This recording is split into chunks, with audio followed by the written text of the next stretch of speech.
রংপুর নগরের কটকিপাড়া এলাকার একটি ভাড়া বাসায় চলছে মাদক সেবনের এই মহাযজ্ঞ। জানা যায়, দীর্ঘদিন ধরেই হানি ট্র্যাপের মাধ্যমে তরুণ তরুণীদের বাসাটিতে এনে মাদক সেবন সহ নানা অনৈতিক কাজে লিপ্ত হতে বাধ্য করত একটি চক্র। পরে ভিডিও ধারণ করে ভুক্তভোগীদের কাছ থেকে দাবি করা হতো বিপুল অর্থ। তবে এমন অভিযোগ স্বীকার না করলেও দুই নারী সদস্যের কথায় তা অনেকটাই স্পষ্ট।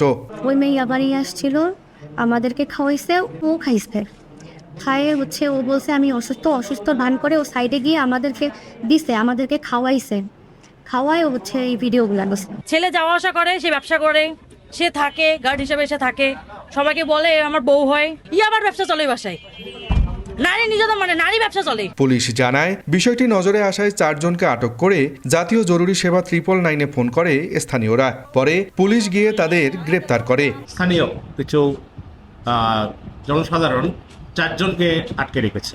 পরবর্তীতে mobile to officer of force তাদেরকে ধৃত করে থানায় নিয়ে আসে। এই বিষয়ে আইনানুগ ব্যবস্থা গ্রহণ প্রয়োজন আছে। বিষয়টি ঊর্ধ্বতন কর্তৃপক্ষকে জানানো হয়েছে। এই চক্রের সঙ্গে আরও কেউ জড়িত আছে কিনা তা খুঁজে বের করতে কাজ চলমান রয়েছে বলে জানায় পুলিশ। আব্দুর রশিদ জীবন, সময় সংবাদ, রংপুর।